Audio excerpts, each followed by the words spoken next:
Hey everyone. तो CS बनने के बाद कुछ कंप्लायंसेस होते हैं जिनको इंटरव्यूज़ में बहुत ज़्यादा पूछते हैं। तो वो कंप्लायंसेस क्या हैं, एंड इन शॉर्ट मुझे एक बहुत अच्छा पीडीएफ मिल गया गूगल पे। तो आईसीएसआई की ही साइट पे था ये। As you can see critical issues in this end year end में जो करना होता है annual compliances for the FY 2023-24। तो ये मतलब एकदम अपडेटेड फॉर्म है, ठीक है। तो किसी भी इंटरव्यू में ये सारे FAQs बहुत ज़्यादा पूछे जाते हैं। सो लेट्स सी इसमें क्या है। सबसे पहले तो annual report as per section 137। Annual है तो एनुअल कंप्लायंस है।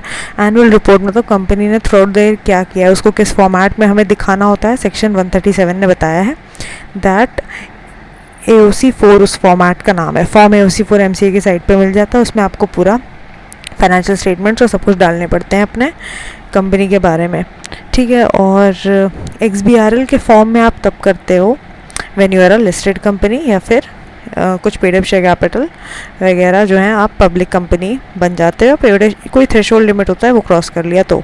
स्मॉल कंपनीज वगैरह को, प्राइवेट स्मॉल कंपनीज, उनको XBRL की ज़रूरत नहीं है, वो नॉर्मल AOC4 फॉर्म में कर सकते हैं। With in 30 days of AGM, साल एंड होने के बाद आपको AGM 30 सितंबर आपकी ड्यू डेट होती है, तब तक करनी होती है।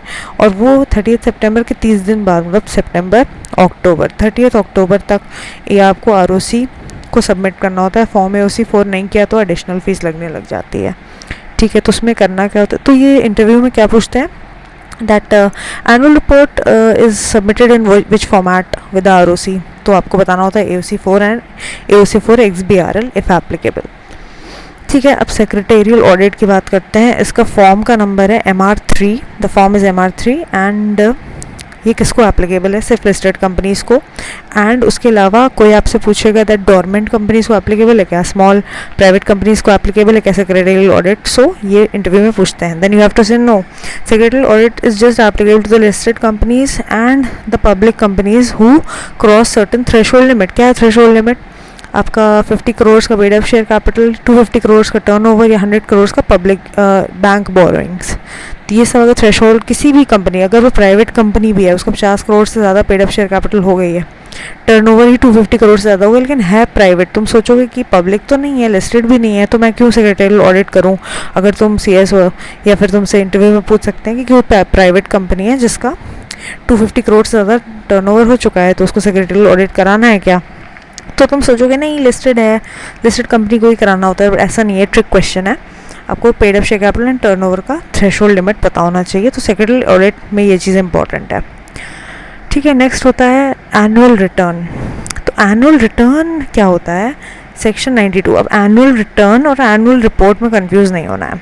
एनुअल रिपोर्ट मतलब थ्रू आउट देर क्या क्या किया उसको एक रिपोर्ट के फॉर्मेट में, बुकलेट के फॉर्मेट में दिखाना होता है हमें। और रिटर्न का मतलब होता है कि भाई कंपनी में कौन आया है, कौन गया है, कौन की manager, personal, director, paid up share capital, सब कुछ वगैरह पूरे कंपनी में क्या चला है, ठीक है। तो उसको हम बोलते हैं form MGT7 for private companies and public companies and listed companies.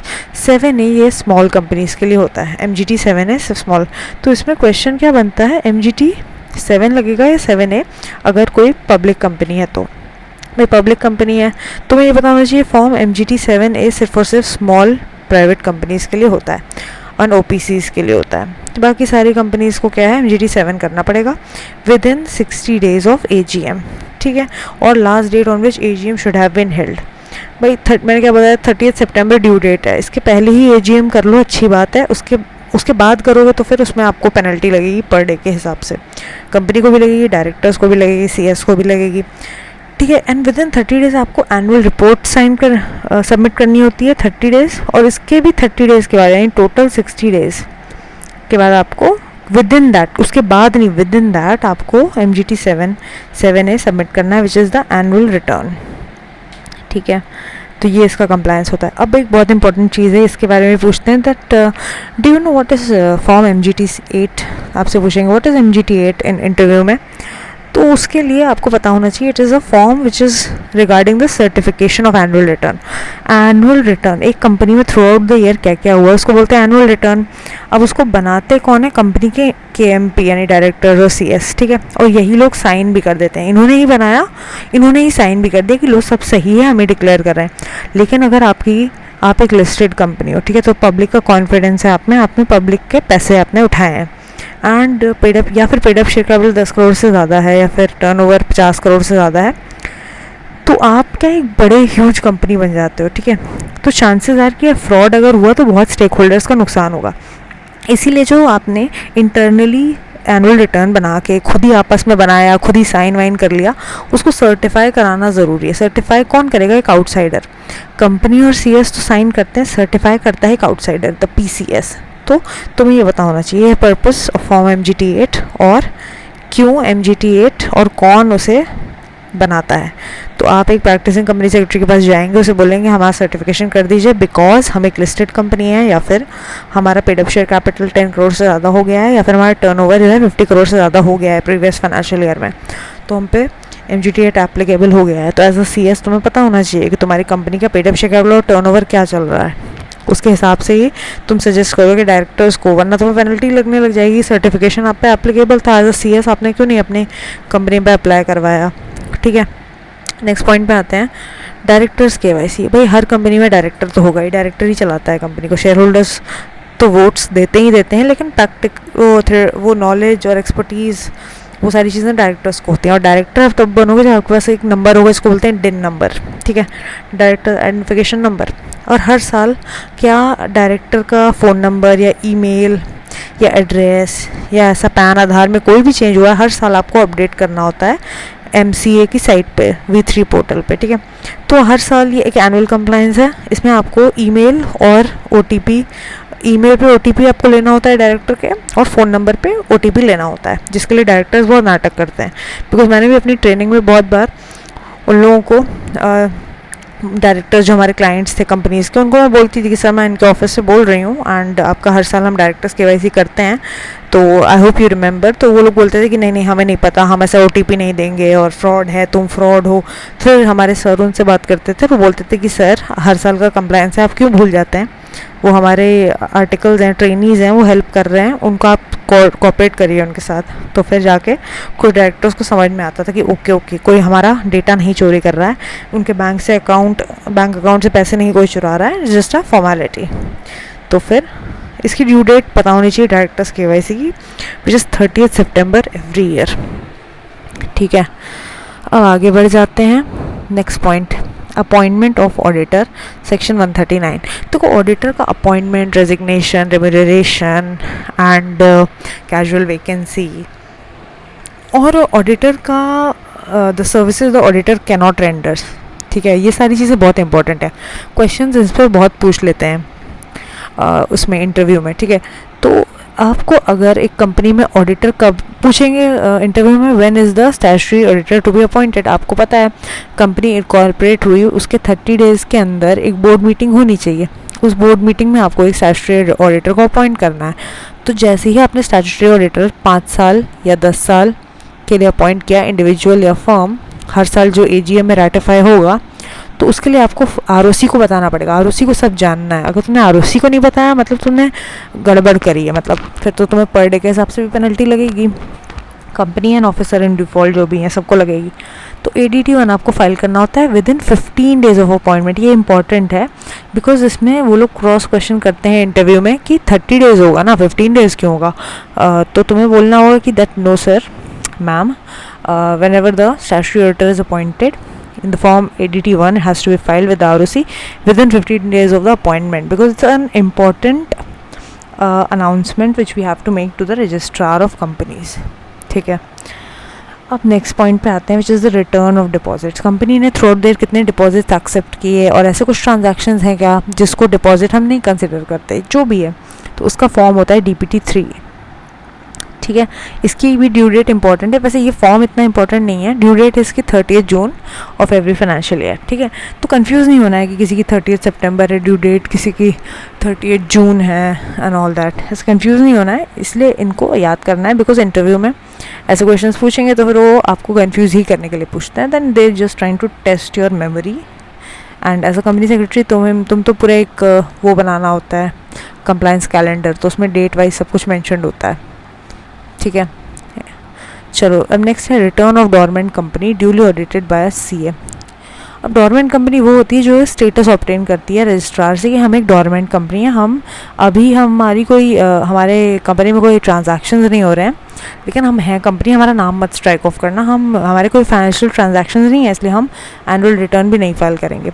तो ये कंपनी का जो फॉर्म है MSC 3, इसमें at the end of the financial जिस भी फाइनेंशियल ईयर में इसने अपने अकाउंट्स ऑडिट कराए हैं सीए से, आपको डोरमेंट कंपनी को MSC 3 फॉर्म में करना होता है, उसको नोटिफाई टू द रजिस्ट्रार। ये इतना इंपॉर्टेंट नहीं है, और ये फॉरेन कंपनीज वाला भी इतना इंपॉर्टेंट नहीं है, बट जस्ट फॉर नॉलेज एक बार देख लो कि एनुअल रिटर्न एक फॉरेन कंपनी किस में फाइल करेगी, FC 4 में, एंड एनुअल अकाउंट्स अपने रजिस्ट्रार को बताएगी FC 3 फॉर्म में। ये इतना इंपॉर्टेंट नहीं है अनलेस तुम्हारे कोई क्लाइंट ऐसा हो जो फॉरेन कंपनी हो। उसके बाद होता है adoption of accounts and board reports, general meeting through video call, ठीक है। Form MGT 14। MGT 14 का पहले चीज़ तो पर्पस क्या है तुम्हें पता होना चाहिए, वो है फाइलिंग ऑफ रेजोल्यूशंस। कोई भी बोर्ड मीटिंग में या जनरल मीटिंग में कोई भी रेजोल्यूशंस अगर पास हुए हैं तो आपको with in 30 days of passing that resolution, public company अगर आप हैं तो आपको वो नोटिफाई करना होता है रजिस्ट्रार को कि हमने ये रेजोल्यूशन पास किया है, ऑर्डिनरी हो या स्पेशल हो, ठीक है। वैसे ऐसा good governance practice private companies को भी रजिस्ट्रार को MGT 14 में बताना होता है, जैसे राइट्स इशू किया, बोनस इशू किया, कुछ भी ऑथराइज्ड शेयर कैपिटल इंक्रीज़ करी है, बिकॉज हमें SRN चाहिए होता है MGT 14 का, ताकि हम जब रिटर्न ऑफ अलॉटमेंट फाइल कर रहे होते हैं तो उसमें SRN को यूज़ करें, ठीक है। नेक्स्ट है audit report on filing report on general meeting, it is the form MGT 15। ये एक्चुअली सिर्फ लिस्टेड कंपनीज़ के लिए है। बेसिकली इन्होंने अपनी AGM तो कर ली, ठीक है। अब उसके बाद इन्हें बताना होता है रजिस्ट्रार को कि हमने AGM तो कर लिया, अब उसमें हुआ क्या थ्रू आउट द AGM, तो उसमें पूरी रिपोर्ट बतानी होती है कि आए लोग, बैठे, फिर हमने बात करी, कमेंट्स दिए, ब्ला ब्ला ब्ला एवरीथिंग। नेक्स्ट है डिस्क्लोजर ऑफ इंटरेस्ट। ये तो तुम्हें पता ही है, हर डायरेक्टर को फाइनेंशियल ईयर के स्टार्ट में ही अपना इंटरेस्ट बताना होता है। इंटरेस्ट का ये मतलब है कि मेरे जैसे अगर मैं एक कंपनी में डायरेक्टर हूँ तो मैं करूँगी फॉर्म MBP 1, हर साल मुझे फॉर्म MBP 1 फाइल करना होगा, और ये CS का काम है, CS करेगा सब डायरेक्टर्स के बिहाफ पे। डायरेक्टर्स के पास इतना टाइम नहीं है क्योंकि और ना ही उन्हें नॉलेज होती है। तो मैं हूँ एक डायरेक्टर एक कंपनी में, और मैंने 5 कंपनीज़ में शेयर होल्ड कर रखा है, ठीक है। शेयर होल्डिंग है, किसी में 5% है, किसी में 10% है, किसी में 8% है, किसी में 50% है। तो ये सब मेरा इंटरेस्ट है अलग अलग कंपनीज़ में, तो ये सारा इंटरेस्ट मुझे जो है हर साल डिस्क्लोज़ करना होगा। एंड एज एंड व्हेन जब ये मेरा इंटरेस्ट चेंज होगा, हो सकता है मैंने डिसइन्वेस्ट कर दिया किसी कंपनी को, पहले मेरे पास 5% शेयर्स थे, अब मेरे पास 0 है, मैंने डिसइन्वेस्ट कर दिया और ये साल के बीच में हुआ। तो एज एंड व्हेन मेरा जो इंटरेस्ट चेंज हुआ है, अब पहले मैं 5% इंटरेस्टेड थी एक कंपनी में, अब मैं हूँ ही नहीं इंटरेस्टेड, मैंने सारा पैसा भेज दिया, तो मुझे MBP 1 फिर से फाइल करना पड़ेगा और बताना पड़ेगा रजिस्ट्रार को, ठीक है। नेक्स्ट है अपॉइंटमेंट ऑफ कॉस्ट ऑडिटर। इसका ये इतना इंपॉर्टेंट नहीं है, CRA 2, बट हमें पता होना चाहिए as compliance officers. Then filing of cost audit report XBRL form में CRA 4। Every auditor has to file a return with the authority. देखो ऑडिट जो करता है, सेक्रेटरियल ऑडिट छोड़ दो, उसके अलावा जो CA और CMA होते हैं उनकी जो अथॉरिटी है वो है नेशनल फाइनेंशियल रिपोर्टिंग अथॉरिटी। वो अकाउंटिंग पॉलिसी एंड अकाउंटिंग जो नहीं ऑडिटिंग जो पूरा प्रोफेशन है उसको मॉनिटर करती है, ठीक है। तो इन लोगों को जो है क्या करना होता है, ऑन और before 30 November each year in लोगों को, ऑडिटर्स को, जो भी NFRA में एसोसिएटेड है, इन लोग को बताना होता है कि हमने इस साल कितना ऑडिट किया, किस किस का ऑडिट किया, कौन से हमारे क्लाइंट्स हैं, everything they have to disclose. उनका एक ऑडिट का पूरा उन्हें बताना होता है, डिस्क्लोजर। अब LLP का देख लेते हैं। सिर्फ 2 चीज़ें हैं LLP की, not a big deal, because जब आप PCS फॉर्म में काम करोगे एज अ ट्रेनी तो you will have to file form 11 LLP and LLP 8। सिर्फ 2 ही फॉर्म्स होते हैं। एनुअल रिटर्न मतलब throughout the year LLP ने क्या क्या इनकम्स थे एंड एक्सपेंसेस थे यहाँ पे आप फॉर्म 11 में बता दो ये हमारा एनुअल रिटर्न था कि कौन सा डेजिग्नेटेड पार्टनर आया, किसका रेजिग्नेशन हुआ एंड ऑल दैट, क्या रेम्यूनरेशन थी। Then statement of accounts and solvency, इसमें आपका पूरा P&L एंड बैलेंस शीट रहती है एंड सॉल्वेंसी आप डिक्लेयर करते हो कि हम सॉल्वेंट हैं, हम अभी भी अपनी LLP को कंटिन्यू कर रहे हैं विद इन, ये इसकी टाइमलाइंस है। ठीक है, पहले आपको LLP 8 फाइल करना होता है और उसके बाद LLP 11, बिकॉज देखो ना with in 30 days of end of 6 months, with in 60 days of FY 30th में। ठीक है, जो भी इसमें एप्लीकेबल हो, बिकॉज अगर आप LLP हो और आप एग्जिस्टेंस में हो तो आपको प्रूव करने के लिए फॉर्म्स को फाइल करना होता है। Then annual secretarial compliance report, section 20 regulation है ये 24A which is of SEBI regulation, listed companies को एप्लीकेबल होती है within 60 days of FY end, उन्हें अपना बताना होता है। और मैंने NTPC और बहुत बड़ी बड़ी कंपनीज़ की शेयर करी हुई है वीडियो में, तो उसको ज़रूर देख लेना। And then annual financial result, ये तो सेबी के रेगुलेशंस हैं। BRSR, पहले एक होती थी बिजनेस रिस्पॉन्सिबिलिटी रिपोर्ट, BRR बोलते थे जिसको, सेबी ने बोला था। हाँ, अब इसको चेंज करके BRSR कर दिया गया बिकॉज हम सस्टेनेबिलिटी की तरफ बढ़ रहे हैं। टॉप 1000 लिस्टेड कंपनी, अगर तुम कल को किसी लिस्टेड कंपनी में जा रहे हो, लेट्स से तुम टॉप 200 लिस्टेड कंपनीज में आ रहे हो, तो तुम्हें BRSR तुम्हारे ऊपर एप्लीकेबल होगी, तुम्हें उसे प्रिपेयर करना होगा, उसमें तुम्हें सब डिस्क्लोजर्स देने होंगे। और मैंने BRSR भी बहुत सारे लिस्टेड कंपनीज़ के अपने चैनल पे शेयर किया, तो उसको ज़रूर चेक कर लेना। ठीक है, उसके एनुअल रिपोर्ट जो कि XBRL फॉर्म, अब ये जो कंपनीज एक्ट है और जो सभी LODR रेगुलेशंस हैं उनमें बहुत सारा कॉन्सोनेंस है, बहुत सारी चीज़ें सिमिलर हैं उनमें, बस रेगुलेशन LODR का नंबर अलग है। Certificate from PCS on share transfer and all that submission, ये सारे अगर आप लिस्टेड कंपनीज हो तो ये आप पे एप्लीकेबल है। अगर आपने डिस्क्लोजर, आपको डिस्क्लोजर तो देना ही है हाफ ईयरली बेसिस पे, रिलेटेड पार्टी ट्रांजैक्शन जो करें आपने। ठीक है, और LODR में क्या होता है, क्वार्टरली कंप्लायंसेस, आपका statement of grievance redressal mechanism, her quarter पे आपको बताना होता है कि हमारे इस बार स्टेक होल्डर्स ने इतने कंप्लेंट्स रेज किए, इतना हमने रिजॉल्व किया, इतना बचा है। कॉर्पोरेट गवर्नेंस रिपोर्ट आपको देनी होती है क्वार्टरली, उसकी टाइमलाइंस है। शेयर होल्डिंग पैटर्न, कितना चेंज हुआ, शेयर होल्डिंग अभी क्या चल रही है, कितना हमने इशू किए शेयर्स, और क्या ऑथराइज्ड शेयर कैपिटल इंक्रीज है, everything you have to mention. Then statement indicating deviation और वेरिएशन, अगर किसी लिस्टेड कंपनी जो पब्लिक है ना, उसने पब्लिक से पैसा लिया है, उसने किसी ऑब्जेक्टिव के लिए लिया था लेकिन अब वो ऑब्जेक्ट बदल रहा है, तो कितना डेविएट हो गया वो सब आपको हर क्वार्टर में बताना होता है। Then financial results with limited review report, reconciliation of share capital audit, SDD, ये सारी चीज़ें भी आपको बतानी होती हैं।